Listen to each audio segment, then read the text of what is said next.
Bismillahirrahmanirrahim. Welcome to Superior Group of Colleges Learning Management System. Students, आज हम chapter number 4 का last lecture पढ़ेंगे और वो लास्ट लेक्चर है मेटालिक सॉलिड्स। हाँ जी, मेटालिक सॉलिड्स को डिफाइन करते हैं कि मेटालिक सॉलिड्स क्या होते हैं। ऐसे सॉलिड जिनमें मेटालिक बॉन्ड प्रेजेंट हो उसे हम बोलेंगे कि ये मेटालिक सॉलिड्स हैं। The solids having metallic bond in them are called metallic solid. जैसे कि हमारे पास एग्जांपल है आयरन, कॉपर, कोबाल्ट, निकल वगैरह, तो ये सारी मेटालिक सॉलिड की एग्जांपल आ जाएंगी। अब जैसे हमने पढ़ा कि आयनिक सॉलिड में आयनिक बॉन्ड प्रेजेंट है, इसी तरह कोवलेंट सॉलिड में कोवलेंट बॉन्ड प्रेजेंट होता है, मॉलिक्यूलर सॉलिड में वैन डर वाल्स फोर्सेस होती हैं। तो मेटालिक सॉलिड्स में मेटालिक बॉन्ड प्रेजेंट होगा, यानी कि वो बॉन्ड जो कि मेटल्स को आपस में कनेक्ट करेगा उसे हम बोलेंगे कि ये मेटालिक बॉन्ड है।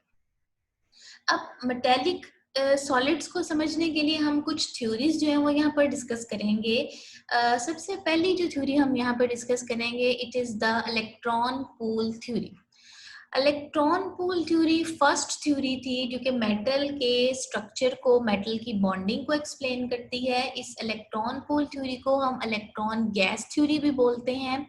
ये थ्योरी फर्स्ट टाइम ब्रूट ने जो है वो एक्सप्लेन की थी और बाद में जो है वो इसमें थोड़ी मॉडिफिकेशन की थी 1932 में लॉरेन ने। अब इस थ्योरी के अकॉर्डिंग मेटल्स की क्वालिटी होती है कि मेटल्स जो है वो अपने वैलेंस इलेक्ट्रॉन लूज कर देती हैं। मेटल्स में इलेक्ट्रॉन लूज करने की एबिलिटी है। जब मेटल्स इलेक्ट्रॉन लूज कर देंगी तो उनके ऊपर पॉजिटिव चार्ज आ जाएगा, यानी कि कैटाइन बन जाएंगे और जो वैलेंस इलेक्ट्रॉन है वो इनसे रिमूव हो जाएंगे। उन्होंने बताया कि ये जो पॉजिटिवली चार्ज पार्टिकल्स हैं ये मिलकर एक पूल और एक गैस जनरेट करते हैं। अब ये जो पॉजिटिवली चार्ज पार्टिकल्स हैं ये एक दूसरे से एक स्पेसिफिक, एक मेजरेबल डिस्टेंस पर मौजूद होते हैं और ये एक तरह से क्रिस्टल लैटिस जो है वो प्रोड्यूस करते हैं।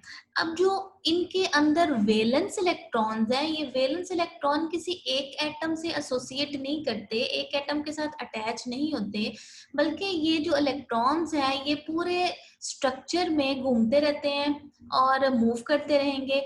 और लेकिन ये है कि एक पार्टिकल के साथ, एक कैटाइन के साथ एक इलेक्ट्रॉन एट अ टाइम मौजूद होगा। वो इस अपने एटम का भी हो सकता है और किसी दूसरे पार्टिकल का भी जो है वो हो सकता है। तो इस तरह ये कैटाइन और इलेक्ट्रॉन मिलकर ये एक पूल जनरेट करते हैं और इस तरह मेटल के स्ट्रक्चर को इलेक्ट्रॉन पूल थ्योरी एक्सप्लेन करती है। नेक्स्ट हमारे पास आ जाएगी valence bond theory. Valence bond theory basically polling ने एक्सप्लेन की थी और पॉलिंग ने बेसिकली इस थ्योरी में कोवलेंट बॉन्ड की फॉर्मेशन को एक्सप्लेन किया था कि कोवलेंट बॉन्ड जो है वो कैसे बनता है, by the sharing of electron. इसी तरह उन्होंने बताया कि जो कोवलेंट बॉन्ड है, मेटालिक बॉन्ड भी कोवलेंट बॉन्ड की तरह ही बिहेव करेगा। और इसमें उन्होंने कहा है कि जो इलेक्ट्रॉन्स हैं, जो कि इनर शेल के इलेक्ट्रॉन्स हैं, वो लोकलाइज्ड है, यानी कि वो अपनी जगह से मूव नहीं कर सकेंगे।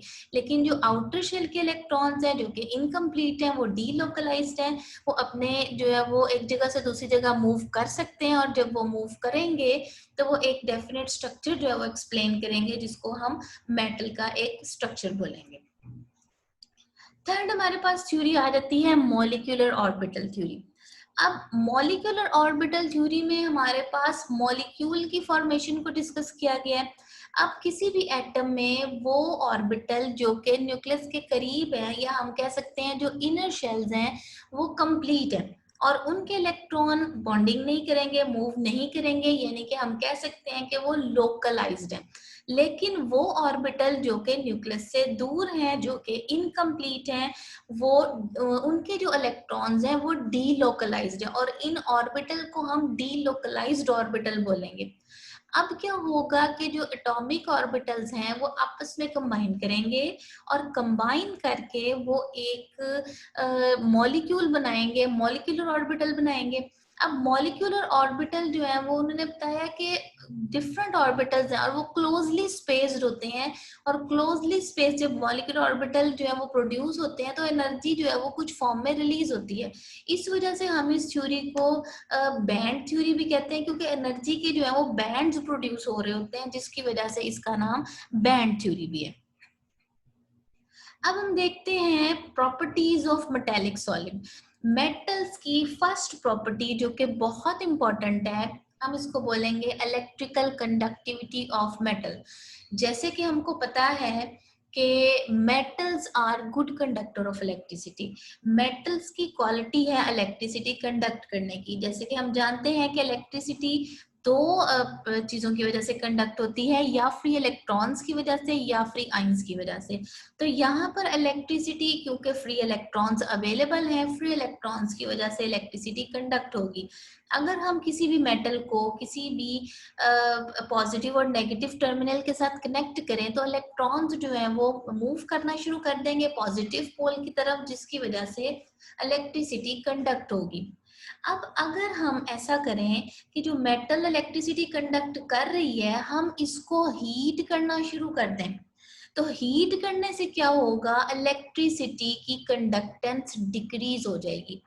क्यों डिक्रीज हो जाएगी? क्योंकि पहले इलेक्ट्रॉन्स मूव कर रहे थे, अब जब हम इसको हीट करेंगे तो हीट करने से पॉजिटिवली चार्ज पार्टिकल जो कि अपनी जगह पर फिक्स थे, हीट करने से उनकी एनर्जीज बढ़ेंगी, और एनर्जी के बढ़ने से वो अपनी जगह से ऑसिलेट करना शुरू कर देंगे, वाइब्रेशन शुरू कर देंगे।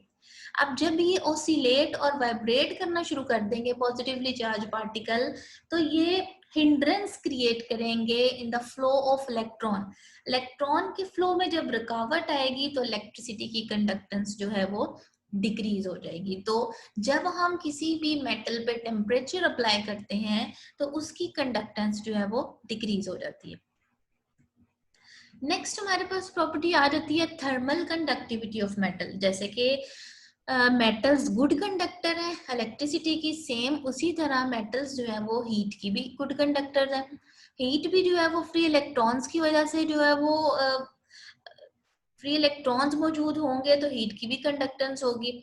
अब क्या होगा कि मेटल का एक पार्ट जो है वो हम उसको हीट करना शुरू करें तो with the passage of time हम देखेंगे कि थोड़ी देर बाद वो जो पूरी मेटल है वो पूरी हीटअप हो गई है। बेसिकली क्या होता है कि इलेक्ट्रॉन्स अपनी जगह से मूव तो नहीं कर सकते, मेटल्स हैं, मेटल्स में एटम्स क्लोजली स्पेस्ड होते हैं, एटम एक जगह पर वाइब्रेट करते हैं, और वाइब्रेशंस की वजह से वो अपनी एनर्जी अपने एडजेसेंट एटम को, एडजेसेंट इलेक्ट्रॉन्स को ट्रांसफर करते जाते हैं, जिसकी वजह से हीट जो है वो कंडक्ट होती जाएगी। थर्ड हमारे पास प्रॉपर्टी आ जाती है मेटेलिक लस्टर। मेटल्स की जो सरफेस होती है वो शाइनी होती है, वो लस्ट्रस होती है।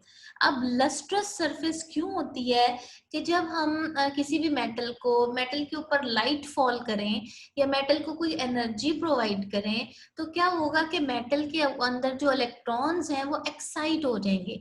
जब वो एक्साइट हो जाएंगे मेटल के इलेक्ट्रॉन, तो वो क्या करेंगे कि वो हाई एनर्जी स्टेट पर चलेंगे। अब हाई एनर्जी स्टेट पर इलेक्ट्रॉन्स अनस्टेबल है, वहां पर वो कुछ स्पेसिफिक नैनो सेकंड के लिए रिजाइड करेंगे और थोड़ी देर बाद वो अपने वापस ग्राउंड स्टेट पर आ जाएंगे जहां पर वो ऑलरेडी मौजूद थे। और जो एनर्जी उन्होंने एब्जॉर्ब की थी, जो लाइट एब्जॉर्ब की थी, वो एमिट करेंगे in the form of light. और जो लाइट जब जो एमिट होगी तो इस वजह से हम बोलेंगे कि मेटल की जो सरफेस है वो शाइनी है। अब नेक्स्ट हमारे पास प्रॉपर्टी है कि मेटल की जो सरफेस है वो मेलिएबल और डक्टाइल है। मेलिएबल और डक्टाइल मतलब मेटल के ऊपर हम स्ट्रेस अप्लाई करके, फोर्स अप्लाई करके हम उसको डी शेप कर सकते हैं, हम उसको किसी भी फॉर्म में कन्वर्ट कर सकते हैं।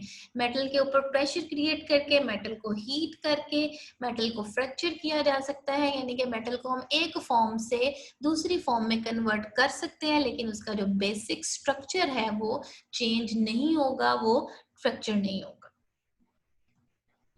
नेक्स्ट हमने देखना है structure of metal. Structure of metal हमने बेसिकली मेटल के अंदर एटम्स की अरेंजमेंट को देखना है। जैसे कि हमें पता है कि एटम्स जो है वो एक दूसरे से क्लोजली स्पेस्ड होते हैं, तो यहाँ पर भी हमें एक डायग्राम जो है वो आपको दिखाई जा रही है, और इस डायग्राम में जो एटम मौजूद है वो एक दूसरे से क्लोजली स्पेस्ड है। यानी कि कह सकते हैं कि एक दूसरे के साथ बिल्कुल अटैच्ड है और इनके दरमियान कुछ स्पेसेस मौजूद है। यानी कि हम कह सकते हैं कि हमारे पास यहाँ पर एक बॉक्स है स्फेरिकल, और इसमें जो है वो हमारे पास 12 जो है वो एटम्स मौजूद है, कह ले बॉल्स की तरह की अरेंजमेंट है। तो हमारे पास यहाँ पर 12 एटम मौजूद है। लेकिन अगर हम इनको दोबारा से रीअरेंज करें तो यहाँ पर हम देखते हैं कि यहाँ पर जो स्पेसेस हैं वो थोड़ी रिड्यूस हो गई हैं, स्मॉल स्पेसेस आ गई हैं as compare to this structure. यहाँ पिछले स्ट्रक्चर में हमारे पास 12 एटम्स थे, लेकिन यहाँ पर जो है वो हमारे पास 11 एटम मौजूद है, और इन दो एटम के दरमियान सेंटर में एटम मौजूद है, और जिसने इनके दरमियान जो स्पेसेस थी उनको मिनिमाइज कर दिया, रिड्यूस कर दिया। यानी कि हम कह सकते हैं कि हमारे पास एटम की एक लेयर होती है, और उस लेयर में जो स्पेसिस है हम उनको लेट सपोज नाम दे देते हैं ए। अब उन स्पेसिस को कवर करने के लिए हमारे पास एटम की एक और लेयर आ जाती है। वो उन स्पेसिस के ऊपर एटम की सेकंड लेयर मौजूद होगी, और उसमें भी कुछ स्पेसिस होंगी। तो इसी तरह उन स्पेसिस को कवर करने के लिए जो है वो हमारे पास एक और लेयर आ जाती है। इस तरह अरेंजमेंट चलती जाती है। यानी कि जो फर्स्ट लेयर की स्पेसिस होंगी उनको ए बोलेंगे, सेकंड लेयर की जो स्पेसिस होगी उनको बी बोलेंगे, और इन स्पेसिस को हम इंटरस्टिशियस या क्रेविसेस भी बोलते हैं। यानी कि जो एटम के दरमियान जो थोड़ी बहुत स्पेसिस हैं उनकी वजह से अरेंजमेंट जो है वो थोड़ा डिफर करेगा। अच्छा, अब हमारे पास दो तरह की अरेंजमेंट है एटम की। फर्स्ट वाली को हम क्यूबिक क्लोज पैकिंग बोलते हैं। क्यूबिक क्लोज पैकिंग बेसिकली इसको हम फेस सेंटर्ड अरेंजमेंट भी बोलते हैं। बेसिकली क्या होता है कि एक एटम की लेयर है, उसके अंदर जो स्पेसिस हैं उनको कवर करने के लिए हमारे पास एटम की सेकंड लेयर आ जाएगी, और जो सेकंड लेयर के एटम्स हैं उनको कवर करने के लिए हमारे पास एटम की थर्ड लेयर आ जाएगी। इसी तरह थर्ड के बाद जब फोर्थ लेयर आएगी तो उसकी अरेंजमेंट फर्स्ट की तरह की होगी। इसी तरह जो फिफ्थ लेयर होगी उसकी अरेंजमेंट सेकंड की तरह। यानी कि हम कह सकते हैं कि एबीसी अरेंजमेंट या 1 2 3 1 2 3 अरेंजमेंट जो है वो ये चलती रहती है। तो इस तरह की जो पैकिंग होगी उसे हम बोलेंगे क्यूबिक क्लोज पैकिंग। नेक्स्ट हमारे पास आ जाएगी hexagonal close packing. Hexagonal close packing में हमारे पास एटम्स की एक लेयर होगी, और उस लेयर में जो एटम्स हैं उनकी स्पेसिस को कवर अप करने के लिए हमारे पास सेकंड एटम की लेयर होगी। और इसी तरह ए बी अरेंजमेंट इसको बोलते हैं, या 1 2 1 2 अरेंजमेंट भी बोलते हैं। और इस तरह से हमारे पास जो पैकिंग आएगी उसे हेक्सागोनल क्लोज पैकिंग बोलेंगे। तो बेसिकली मेटल्स की दो तरह की अरेंजमेंट है, cubic close packing and hexagonal close packing. Thank you very much.